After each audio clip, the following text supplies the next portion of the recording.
नमस्कार, capital TV देख रहे हैं आप। मैं हूं आपके साथ हर्ष भारद्वाज। कैपिटल टीवी के इस खास शो बात पते की में आपका बहुत बहुत स्वागत है।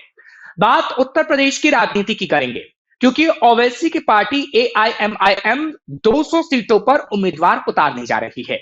और आज उत्तर प्रदेश अध्यक्ष शौकत अली का बयान भी सामने आ गया है, और वो कह रहे हैं कि बिहार में हमने गठबंधन के लिए पैर आगे बढ़ाया, लेकिन हमें गठबंधन में शामिल नहीं किया गया।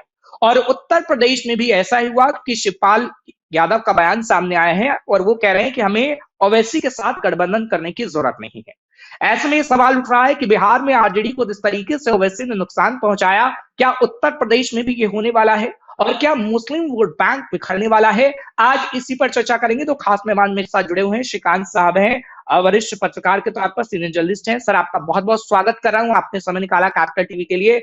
अमिताभ ठाकुर साहब है, अमिताभ जी आपका भी बहुत बहुत स्वागत, आपने समय निकाला कैपिटल टीवी के लिए। और जोहैर तुराबी साहब, आपका भी बहुत बहुत स्वागत कर रहा हूं, आपने समय निकाला कैपिटल टीवी के लिए। आप तीनों का बहुत बहुत स्वागत है। सबसे पहले श्रीकांत साहब, मैं आपके पास आ धन्यवाद। रहा हूं, क्योंकि ओवैसी की अगर बात करें या फिर उत्तर प्रदेश अध्यक्ष शौकत अली साहब की, तो खुले तौर पर कह रहे हैं कि हम नुकसान नहीं पहुंचाएंगे, लेकिन हम मुसलमानों के बीच जाएंगे और मुसलमानों को ये बताएंगे कि समाजवादी पार्टी और अन्य पार्टियों ने आपके साथ सिर्फ धोखा करने का काम किया है, लेकिन असल पार्टी हम हैं, हम पे विश्वास करिए। ऐसे में सवाल है कि जी। समाजवादी पार्टी को एक मुश्त वोट देने वाले मुसलमान क्या अब बिखरेंगे ओवैसी की पार्टी में अगर गए तो? अ, देखिए, मुझे लगता है क्योंकि मैं अभी एक तरह से बंगाल का सर्वे करके हम्म। आया हूँ और पिछले 3 महीनों में मैं तकरीबन बंगाल 4 बार जा चुका हूँ और बंगाल का भी मैं सर्वे कर रहा था। वहाँ की भी मैं नब्ज जी। पकड़ने की कोशिश कर रहा था, क्योंकि देखिए, बिहार के चुनाव के सीधे बाद बंगाल का चुनाव एक तरीके से बिल्कुल। मुहाने पर है।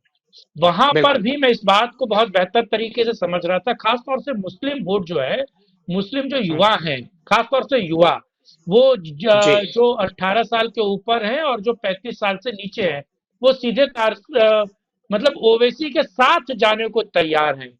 उनमें हम्म। उनको उनका रहबर दिख रहा है और उनको भविष्य की राजनीति दिख रही है। जिस तरीके से ओवैसी माइक्रो मैनेजमेंट कर रहे हैं, बीजेपी तो नहीं कर पा रही, लेकिन ओवैसी बंगाल में माइक्रो मैनेजमेंट कर रहे हैं और इसी माइक्रो मैनेजमेंट के कारण बिहार में भी उनका एक तरीके से कहा जाए कि बेहतर काम किया उन्होंने।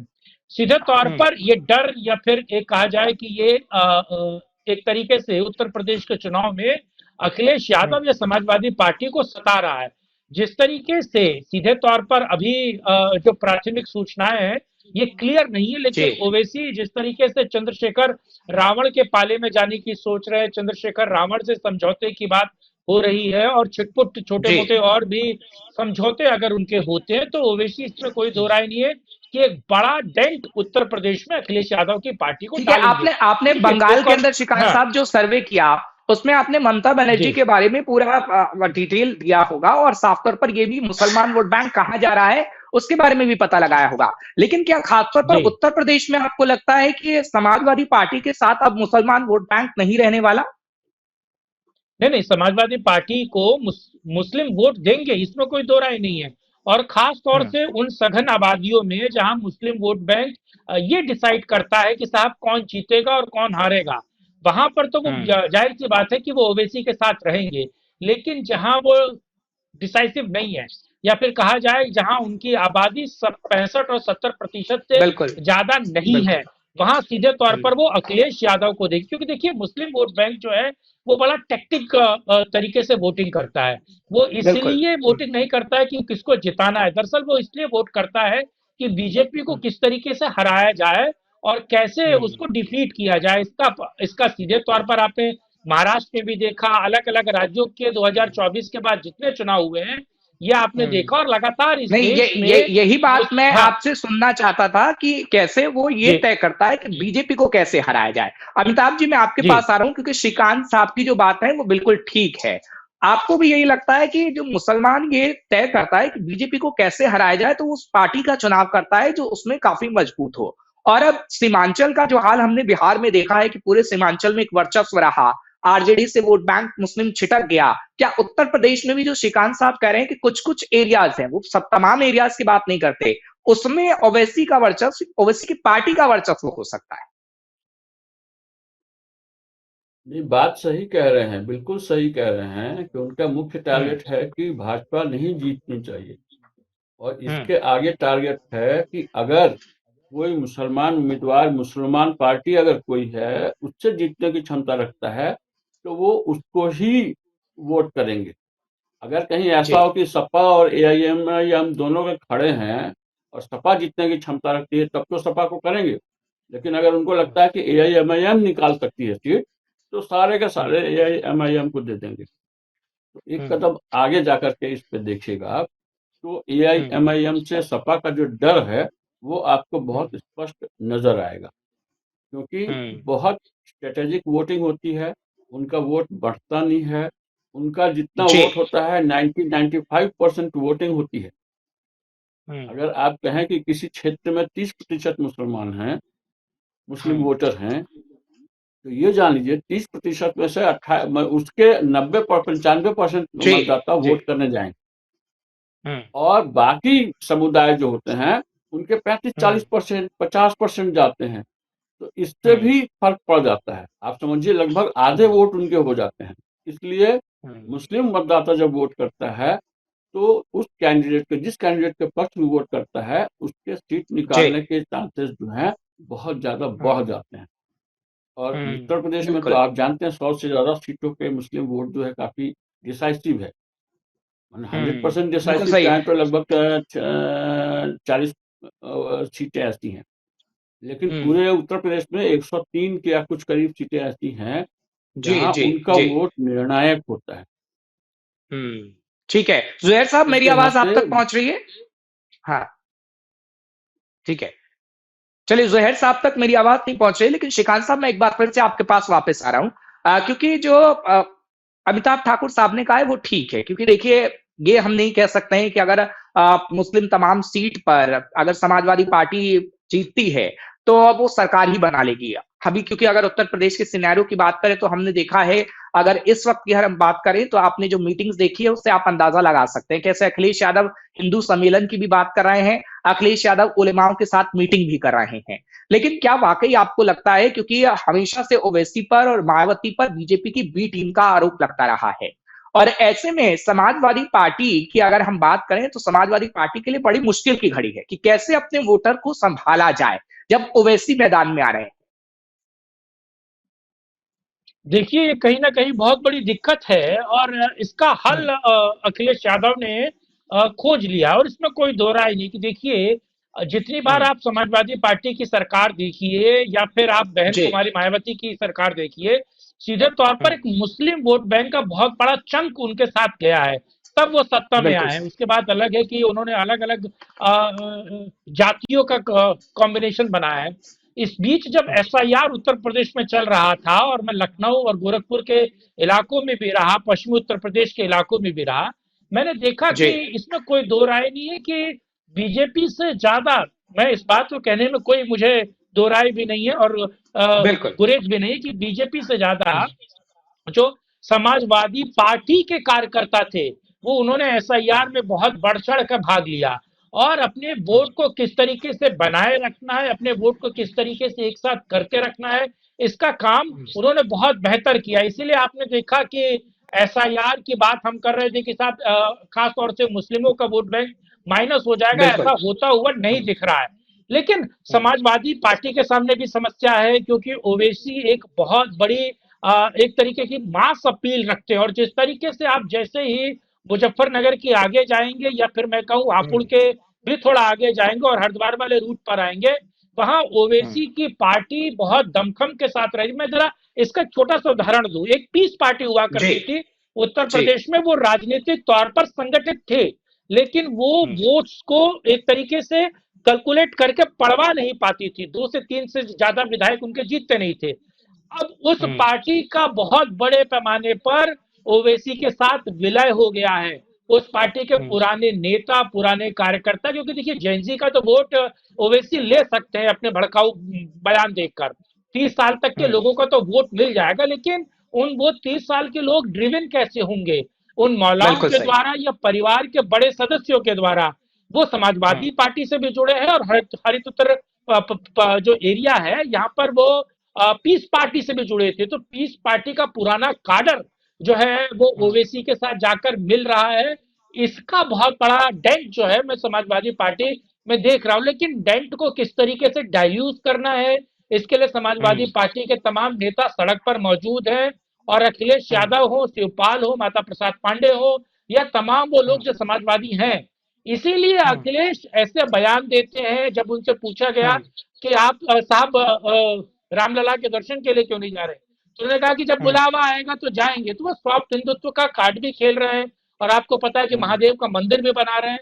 तो उनको ये भी देखना है कि मुस्लिम वोट ना जाए, और जो उनके पार्टी का जो पीडीए का ठीक है है। इसी वो किस हाँ, तरीके से इसी उनके बात साथ को मैं बना रहे। आगे आगे अगर बढ़ाऊं श्रीकांत साहब, क्योंकि कल मैं जो डिबेट कर रहा था वो मेरी उस पे थी कि बाराबंकी से एक समाजवादी पार्टी के कद्दावर मुस्लिम नेता है, उन्होंने समाजवादी पार्टी छोड़ के बसपा का दामन थाम लिया।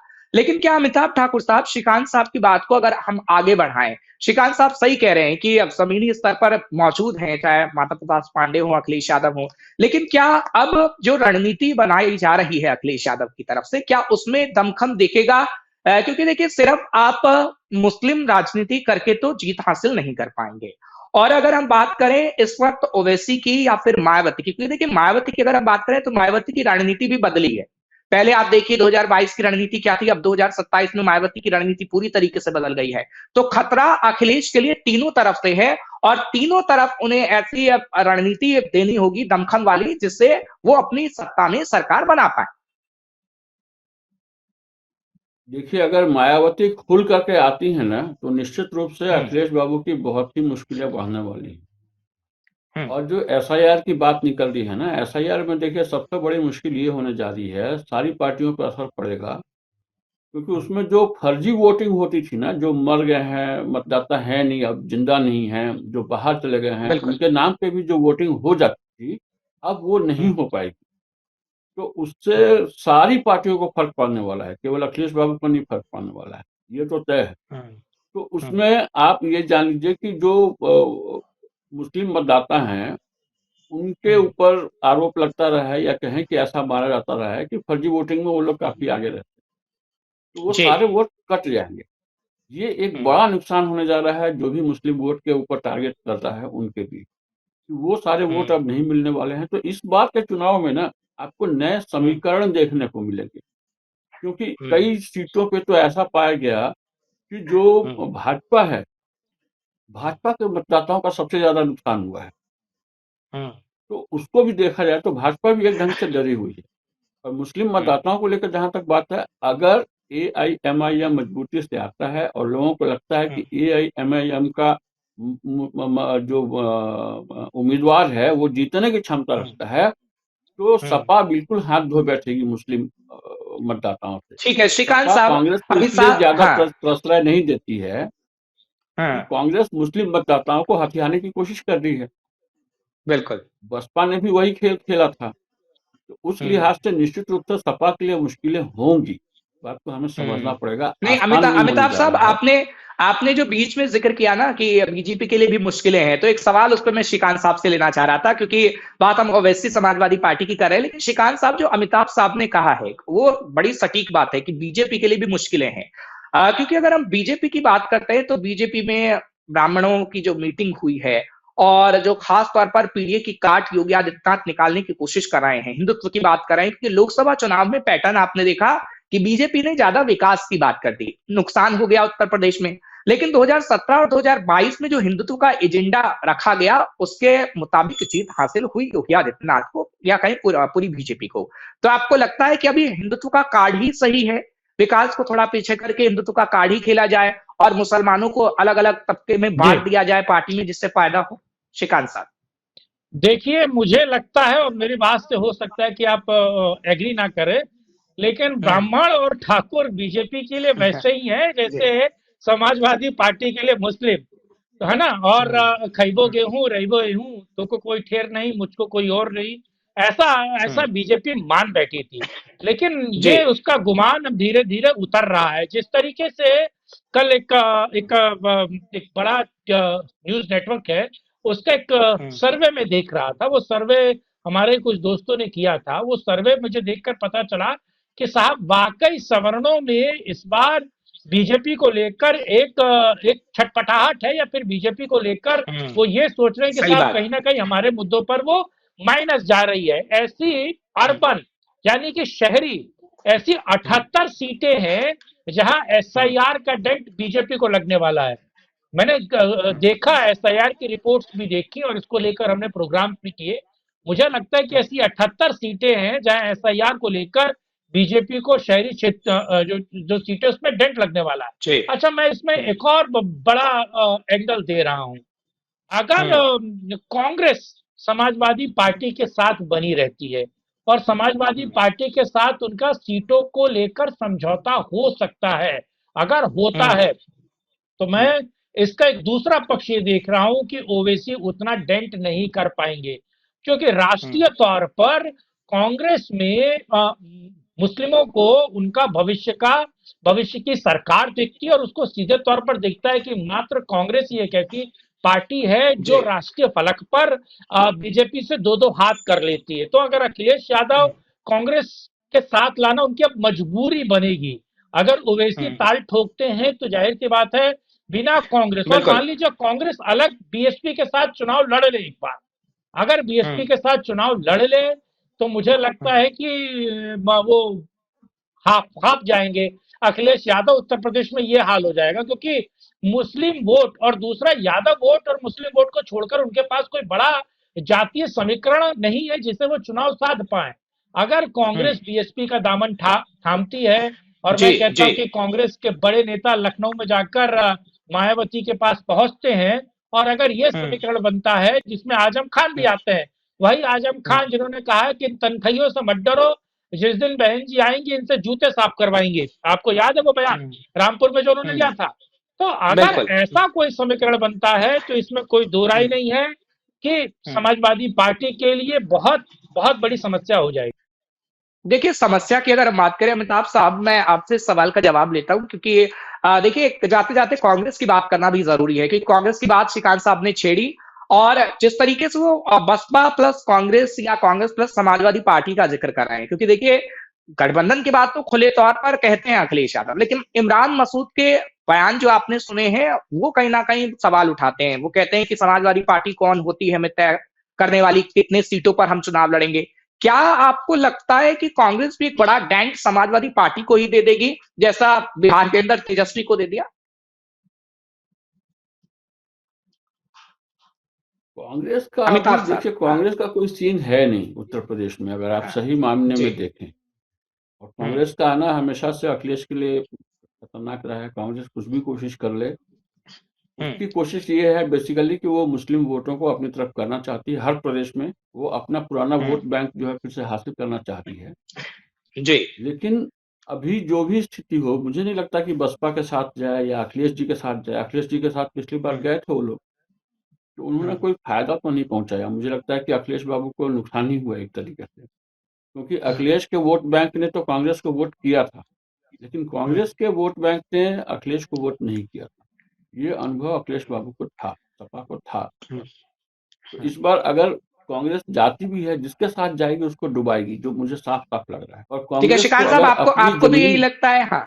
हाँ, श्रीकांत साहब, आपको भी यही लगता है? नहीं, अमिताभ जी के इस बात से थोड़ा मैं एग्री नहीं करता हूँ।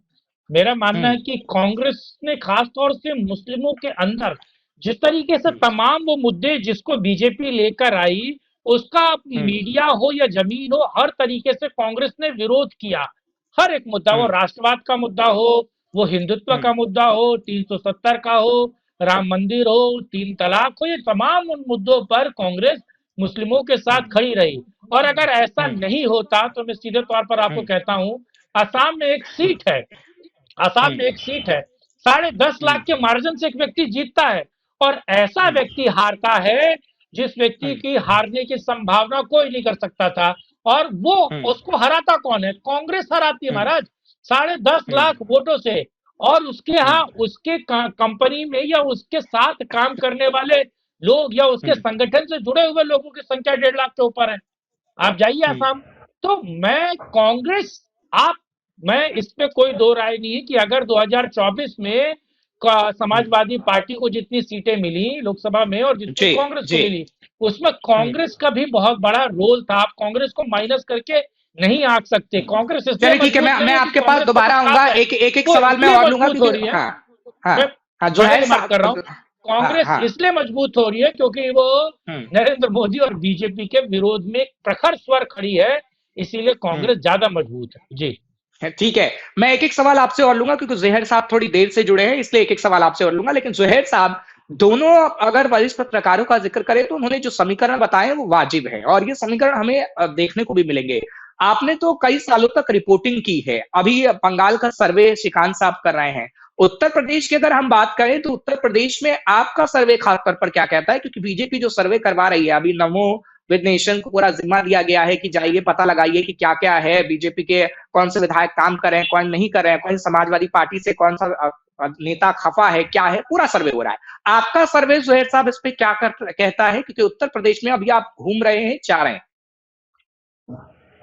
देखिए हर्ष जी, उत्तर प्रदेश में अभी फिलहाल स्थिति बिल्कुल अस्पष्ट है, क्योंकि जिस तरीके से ओवैसी की पार्टी ने बिहार में और महाराष्ट्र में अच्छा प्रदर्शन किया, उसके बाद समाजवादी पार्टी का जो कोर वोट बैंक है, मुस्लिम वोट बैंक, उसके खिसकने के बहुत बहुत ज्यादा आसार हैं। दूसरी तरफ जो विधायकों के अभी कल ही की बात है कि एक बीजेपी के एक विधायक हैं बृजभूषण राजपूत, उन्होंने जिस तरीके से प्रदेश सरकार के मंत्री का घेराव किया, और तो ये जो बीजेपी के जो विधायक हैं उनको भी इस बात की शिकायत है कि उनको जो है उनके जिस क्षेत्र में जो काम उस तरीके से नहीं हो रहा जिस तरीके से प्रचारित किया जा रहा है, और अधिकारी सुनते नहीं है। तो कहीं ना कहीं बीजेपी के जो विधायक हैं उनके अंदर भी, क्योंकि वो सीधे जनता के प्रति जवाबदेह है, और जनता का काम जब नहीं होगा तो जाहिर सी बात है कि उनकी भी जमीन खिंचेगी। तो अभी बहुत सी चीजें स्पष्ट होनी बाकी है, लेकिन फिलहाल जो मौजूदा स्थिति नहीं है कि बीजेपी जिस तरीके से यूजीसी का जो मामला आया, और उसके बाद फिर जिस तरीके से सवर्ण समुदाय में अच्छा ठीक है, अब मुद्दों की बात करते हैं। एक फटाफट से एक क्वेश्चन ले लेता हूं, मुद्दों पे आता हूं। क्या जो मुद्दे अमिताभ साहब उठ रहे हैं, क्योंकि श्रीकांत साहब से भी इसे समझने की कोशिश करूंगा, यूजीसी का मुद्दा है, अविमुक्तेश्वर आनंद का मुद्दा है, क्या वो डेंट लगाने का काम बीजेपी को करेगी? ठीक है, मेरा सवाल यह है कि मुद्दों की अगर हम बात करें, हाँ, यूजीसी का मुद्दा, अविमुक्तेश्वर का नंदा, क्या बीजेपी को ये डेंट लगाने का काम करेगी जो ये मुद्दे हैं अहम? नहीं, यूजीसी का मुद्दा जो है निश्चित रूप से उससे कुछ उथल पुथल दिख रही है, लेकिन बहुत जल्दी बीजेपी जो है ना इसको संभाल लेगी, क्योंकि उसको पता है कि ये वोट बैंक जो है उसको हिलने नहीं देना है। ये बीजेपी संभाल लेगी, और अभी ऐसा मूड नहीं बना है। असल में जो सोशल मीडिया पे हंगामा दिख रहा है ना, उसमें बहुत सारा फेक हंगामा है। इस बात को आप हमेशा समझिए। ये जो वोट में कन्वर्ट होने वाला नहीं है, लेकिन ये जो है अमिताभ सपा साहब, के लिए अमिताभ वोट में साहब, कन्वर्ट हो जाएगा, ऐसा नहीं है। मैं ग्राउंड रियलिटी बता रहा हूं, क्योंकि मैं लोगों के बीच गया हूं, मैं रिपोर्ट भी मैंने फाइल की है। तो जो आप कह रहे हैं ठीक बात है कि ये सोशल मीडिया तक ये थोड़ा ज्यादा फैलाया गया है, लेकिन जमीनी हकीकत कुछ और है। श्रीकांत साहब, समय थोड़ा कम है, इसलिए संक्षेप में चाहूंगा कि क्या ये अहम मुद्दे बीजेपी को डेंट पहुंचाने का काम करेगी? क्योंकि यूजीसी का मुद्दा हो या फिर अविमुक्तेश्वर आनंद का मुद्दा हो, ये उनसे सीधे जुड़े हुए हैं। देखिए, क्रिप्टो शंकराचार्य अविमुक्तेश्वरानंद मुझे लगता है योगी से बड़े हिंदू चेहरा तो नहीं है, और ना ये क्रिप्टो शंकराचार्य योगी को डेंट कर पाएंगे, इसमें कोई दो राय नहीं है। दूसरा ये है, यूजीसी के मुद्दे पर आपने बिल्कुल ठीक कहा, लेकिन यूजीसी के मुद्दे को बीजेपी डाइल्यूज कर जाएगी, और जिस तरीके से इसको ठंडे बस्ते में डाल दिया जाएगा, यानी कि एक पुरानी कहावत है कि चित तू जीता पट में हारा, यानी कि दोनों ही अवस्थाओं में बीजेपी की ही जीत है। और बीजेपी इसको देखिए, क्योंकि ओबीसी समाज और एससी एसटी समाज कहेगा कि साहब हमारे लिए तो ये नियम लेकर आए थे, और अपर कास्ट कहेगा कि साहब ये तो मामला सुप्रीम कोर्ट ने खारिज कर दिया, यानी कि दोनों तरफ से सिंपैथी का वोट बीजेपी निकाल लेगी और वो मैनेज कर लेगी। ऊपर से नहीं श्रीकांत साहब, मुझे लगता है कि आपने बीजेपी को लेकर भी सर्वे कर लिया है, वो जो आपका आधार है ना, वो कहीं ना कहीं लग रहा है कि बिल्कुल सटीक बैठ रहा है। ठीक है श्रीकांत साहब, फिर आपसे मुलाकात होगी। अमिताभ साहब आपसे भी, जुहैर साहब आपसे भी, आप तीनों का बहुत बहुत शुक्रिया, आप तीनों हमारे साथ जुड़े हैं और उत्तर प्रदेश की राजनीति पे बातचीत की, आपने इतना समय निकाला, उसके लिए आपका बहुत बहुत आभार। फिलहाल जो वरिष्ठ पत्रकार बताने की कोशिश कर रहे थे वो जमीनी हकीकत है, और जमीनी हकीकत क्या है वो तो आप अच्छे से समझ गए होंगे कि किस तरीके से चाहे फिर समाजवादी पार्टी है, ओवैसी है या फिर बीजेपी हो, पूरी तैयारी तो कर रहे हैं। लेकिन जनता तय करती है कि आखिर किसकी तैयारी को देखकर वो वोट देगी और कैसा आगे का समीकरण रहेगा। इस पर हम बातचीत करते रहेंगे। खास मेहमान हमारे साथ एक बार फिर होंगे, मुद्दा नया होगा। आप मुझे इजाजत दीजिएगा, कल फिर आपके सामने हाजिर होंगे बात पते के लेकर। नमस्कार।